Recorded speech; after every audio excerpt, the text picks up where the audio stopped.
Après avoir atteint des sommets historiques en début d'année, l'action Sanofi a récemment connu une période de turbulence suscitant des interrogations chez les observateurs du marché. Un repli de plus de 15% a été enregistré depuis la fin du mois de mars, une correction qui, bien que notable, invite à une analyse plus fine de la situation du géant pharmaceutique français entre les contraintes conjoncturelles et les fondamentaux solides. Donc, ce récent recul boursier s'explique principalement par une conjonction de deux facteurs. D'une part, des incertitudes politiques et réglementaires pèsent sur le secteur. Les propositions de réduction tarifaire et de contrôle des prix des médicaments aux États-Unis, marché crucial pour Sanofi, créent un climat de prudence. L'issue de ces discussions pourrait en effet impacter les revenus des grands laboratoires présents sur le sol américain. Rappelez-vous, les États-Unis demandent ici à ce qu'on applique les mêmes prix, le même prix. Enfin, je vous explique simple, hein. Je pense qu'ils ont appelé ça la nation la plus favorisée, un truc comme ça. Donc ça veut dire ici que si vous vendez un médicament à 100, à un prix minimum de $100 à l'extérieur des États-Unis, eh bien, aux États-Unis, vous allez devoir appliquer le même prix. Et vous pouvez en fait, vous allez remarquer que c'est l'un des plus gros marchés au monde et c'est un marché un peu, je ne dirais pas qu'il n'est pas régulé, mais il y a plusieurs grands acheteurs, gros acheteurs aux États-Unis. Si vous entendez souvent parler des PBM, etc., on les appelle Pharmacy Benefit Managers, mais c'est eux qui négocient les prix avec les compagnies pharmaceutiques, de telle sorte que elles puissent, de telle sorte que généralement, comment dire ça, un médicament vendu à $200 aux États-Unis va en réalité coûter à une pharmacie moins que ce montant-là, ou bien une compagnie d'assurance moins que ce montant-là. Et donc maintenant, vu que le gouvernement américain, et je vous encourage à aller lire sur Medicare et Medicaid, c'est très important parce que ça a un impact sur beaucoup d'acteurs du secteur dans le domaine de la santé. Que ce soit les compagnies d'assurance, que ce soit les laboratoires pharmaceutiques, que ce soit les établissements de soins de santé ou bien les entreprises qui fournissent des services de soins services de soins de santé comme enfin j'ai parlé tantôt des laboratoires ici, donc je pourrais également rajouter des hôpitaux ou bien des centres de dialyse. Tous ces acteurs de tous ces différents secteurs-là seront impactés par cette réglementation-là. Donc, c'est important pour vous déjà de savoir c'est quoi Medicare, part B, part C, part D, ça veut dire quoi, comment est-ce que ça peut influencer mon business, etc. OK? Donc, de toute façon, quand on fait une analyse sectorielle de manière générale, c'est ce qui ressort toujours. Toutes les entreprises, parce que le secteur de la santé, c'est un secteur assez vaste.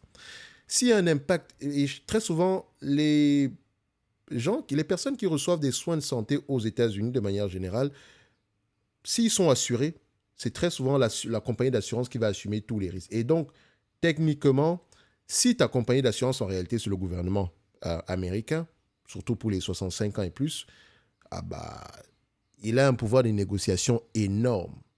Donc, s'il traîne des pieds pour augmenter les, les, les, les, les prix qu'il va peut-être payer ici pour certaines procédures médicales, eh ben, ça va se ressentir au niveau des dépenses liées soit aux instruments médicaux ou bien aux différents médicaments. Et donc, toute la chaîne de valeur sera impactée de manière générale. Je vous ai dit, dans le secteur de la santé, si vous avez une entreprise une entreprise qui exerce majoritairement aux États-Unis ou bien qui a une grosse partie de son chiffre d'affaires provenant des États-Unis, je ne dirais pas je ne vous demanderai pas de faire attention dans le sens où c'est dangereux, mais j'invite littéralement à la prudence. C'est important de savoir dans quoi est-ce que vous mettez les pieds de manière générale. Dans tous les cas de figure, nous, on en parle dans le Top Premium, surtout dans les analyses sectorielles. Bref, je rappelle ici qu'en description de la vidéo, vous avez un lien ici pour les 30 premières personnes dans le service Top Premium. D'accord? Donc, je vous ai mis un petit cadeau en description de la vidéo. Allez-y, regardez si ça vous intéresse. Donc, n'oubliez pas également ce dimanche, nous avons un live. Et pendant ce live-là, vous pourrez poser toutes vos questions sur le stock picking de manière générale. Si vous voulez vraiment apprendre des choses, ne devez pas me poser des questions concernant est-ce que l'entreprise est sous-évaluée ou quoi que ce soit. Venez vraiment avec des questions qui vont vous permettre ici d'approfondir vos connaissances. Profitez-en. Le lien également, vous allez sur la page de Top Invest, vous allez retrouver ici le lien vers le club. J'ai également mis sur la page principale de la chaîne ici euh, un lien qui ramène à cette page-là. D'accord? Donc, je continue. Donc, l'issue de ces discussions pourrait en effet impacter les revenus des grands laboratoires présents sur le sol américain. Tout le monde est concerné. D'autre part, le groupe a communiqué des résultats en demi-teinte pour une étude de phase 3 sur l'itepekimab. Je ne sais pas où ils sortent leur nom, mais voilà. C'est un traitement contre la bronchopneumopathie chronique obstructive, en abrégé BPCO, développé en partenariat avec Regeneron. Et si vous vous rappelez, le plus gros médicament provenant de Sanofi, donc son blockbuster, celui qui tire tous les revenus, c'est le Dupixent, qui a été également développé en partenariat avec Regeneron. Donc, je pense que c'est également c'est un médicament qui est prescrit pour beaucoup de pathologies, dont la bronchopneumopathie chronique obstructive. Donc, si le médicament a atteint son objectif principal dans l'une des deux études menées, parce que rappelez-vous, c'est la phase, on est en phase 3. Avant d'arriver en phase 3, il y a eu la phase 2, la phase 1. Okay? Donc, si le médicament a atteint son objectif principal dans l'une des deux études menées, il n'a pas réussi à le faire dans la seconde. Cette nouvelle, bien que décevante, s'inscrit dans le parcours normal de la recherche et développement où les succès ne sont jamais garantis. C'est normal. Pour une pharmaceutique, ce genre de choses, c'est même une bonne nouvelle de manière générale. Ça veut dire qu'on a assez de potentiel en pipeline. Déjà, arrivé en phase 3, c'est intéressant. Ça ne veut pas dire ici qu'on va abandonner la recherche ou quoi que ce soit. On demande juste à retourner, revoir la copie. C'est tout. Donc, entre-temps, si on a des médicaments qui fonctionnent, tant mieux. Pourtant, au-delà de ces éléments, la performance opérationnelle de Sanofi au premier trimestre 2025 dresse un tableau bien plus encourageant et confirme la solidité de sa stratégie. Si tu te limites au prix, tu vas dire, ouais, mais ça baisse, ça stagne, ça fait rien du tout depuis plusieurs années. Pourtant, Sanofi rapporte beaucoup d'argent. Ça marche plutôt bien. OK? Même si ça marche plutôt bien, surtout pour un seul médicament. Mais vous allez voir qu'il y a également des blockbusters qui arrivent également.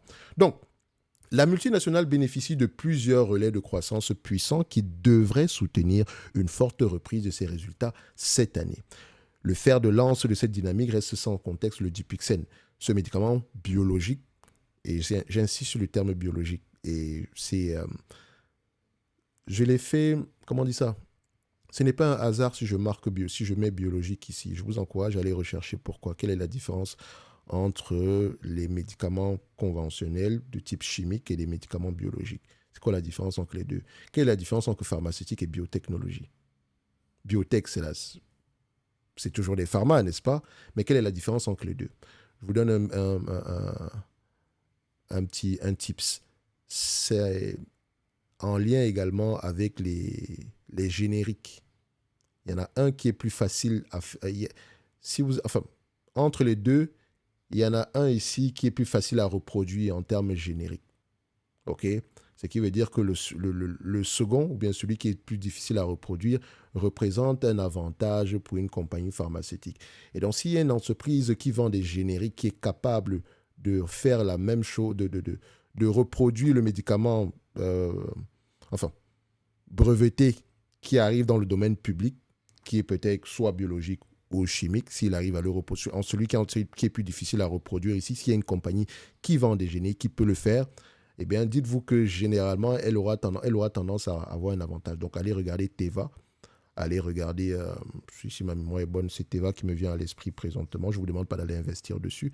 Mais j'ai toujours apprécié le marché de la vente ici des médicaments génériques, ou bien la production de médicaments génériques. C'est un marché où les coûts de production sont importants. Parce qu'en réalité, elle n'invente rien du tout.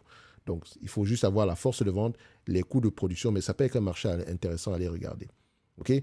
Donc, ce médicament biologique développé avec Regeneron est indiqué dans le traitement de diverses pathologies inflammatoires, dont la dermatite atopique, l'asthme et maintenant le BPCO, continue sa trajectoire de croissance spectaculaire.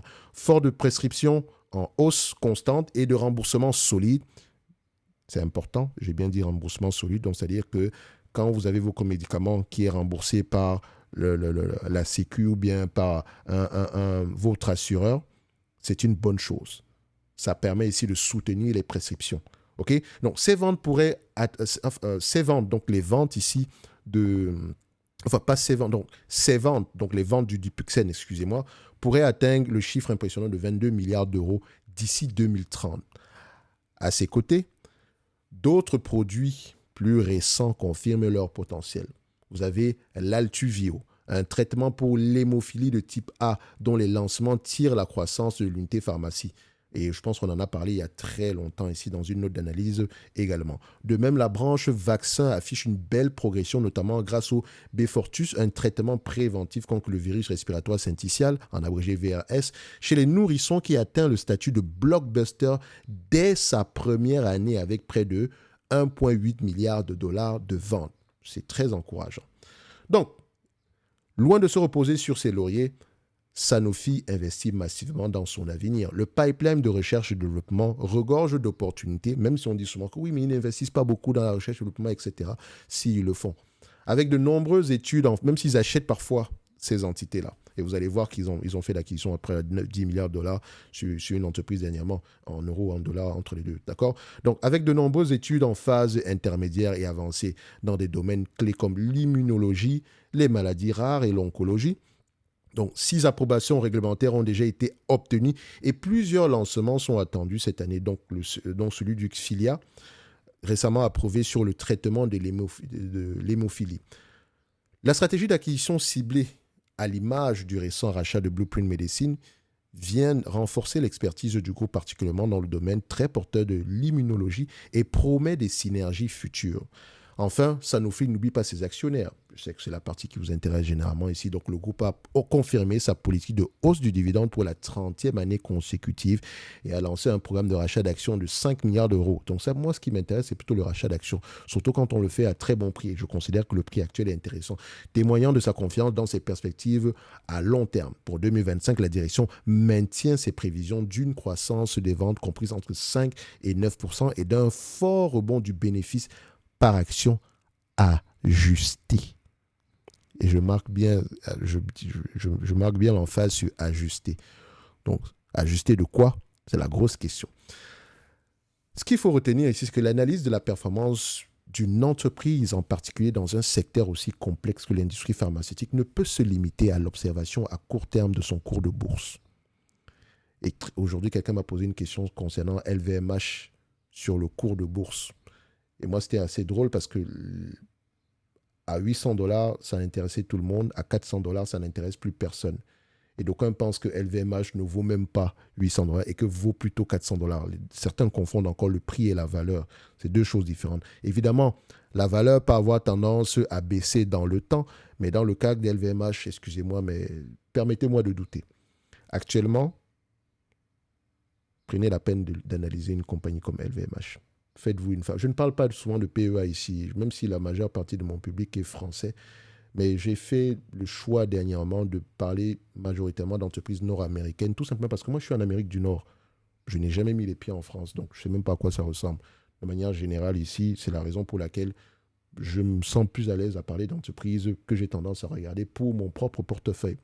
Donc, je ne peux pas également, il faut également que je sois honnête en vous mentionnant que LVMH, c'est l'une des plus belles entreprises dans ce monde-ci. Et donc, si vous avez le potentiel de pouvoir l'acheter à un prix intéressant, ce serait une bonne chose de commencer à y réfléchir en date d'aujourd'hui. OK? Donc, je vous laisse là. Je n'ai pas envie de vous dire que c'est sous-évalué ou quoi que ce soit. Allez vous-même faire vos propres devoirs et achetez si ça vous intéresse. N'achetez pas parce que un Kidam sur YouTube en a parlé ici et Kidam, je me mets à l'intérieur ici. Donc, faites-le parce que vous comprenez ce que l'entreprise fait et vous pensez que derrière ça, il y a des fondamentaux assez solides. Intéressez-vous à la taille du marché, différents concurrents, regardez les marges des LVMH par rapport aux autres concurrents, mais surtout plongez-vous dans l'histoire de la compagnie. Est-ce qu'elle a déjà vécu une période pareille par le passé? Bref, les fondamentaux tels que la solidité du portefeuille de produits, la profondeur du pipeline de recherche et la clarté de la vision stratégique sont des indicateurs bien plus pertinents de sa valeur et de son potentiel à long terme. Le prix est là pour nous servir. On s'en fout. Le cours de bourse veut uniquement dire opportunité ou pas. C'est tout. Ça ne nous dit rien du tout sur le business de manière générale. Et donc, si vous voulez vous intéresser à une compagnie pharmaceutique ou bien à une compagnie de manière générale, allez toujours au-delà des chiffres. Maintenant, en termes d'évaluation quantitative, on va aller très rapidement, ça ne va pas durer. Sanofi s'échange en date d'aujourd'hui à un prix aux alentours des 82 € l'action. C'est un business qui a également tendance à être assez prévisible. Le marché paye en date d'aujourd'hui aux alentours de 10 fois les bénéfices, ce qui sous-entend que si Sanofi vous reverse la totalité des bénéfices nets en dividende en date d'aujourd'hui par rapport au prix actuel, vous avez près de 10% de rendement. Maintenant, pose-toi la question de savoir est-ce que 10% ça m'intéresse? OK? Donc, pour moi, Sanofi, de manière générale, dans ce secteur d'activité, une entreprise qui peut se négocier à 15 fois les bénéfices. Et attention, les bénéfices ont tendance également à fluctuer dans le temps. Il ne faut pas l'oublier. Aujourd'hui, c'est 9,40 $, mais il y a 6 mois, c'était 10,25 $. Donc faites attention. Rien n'est gravé dans la roche. C'est pour ça qu'il faut faire une mise à jour à chaque fois. Et surtout se poser la question de savoir, quand on décide d'acheter une entreprise aujourd'hui, demandez-vous toujours, est-ce qu'elle est capable au moins de rapporter le même niveau de bénéfices net que par le passé? Si la réponse est oui, commencez déjà par là. N'essayez même pas d'extrapoler ou quoi que ce soit. Si ça se produit maintenant, tant mieux. Si le multiple de valorisation, le prix qu'on vous propose en date d'aujourd'hui reste intéressant, c'est également une bonne chose à aller regarder.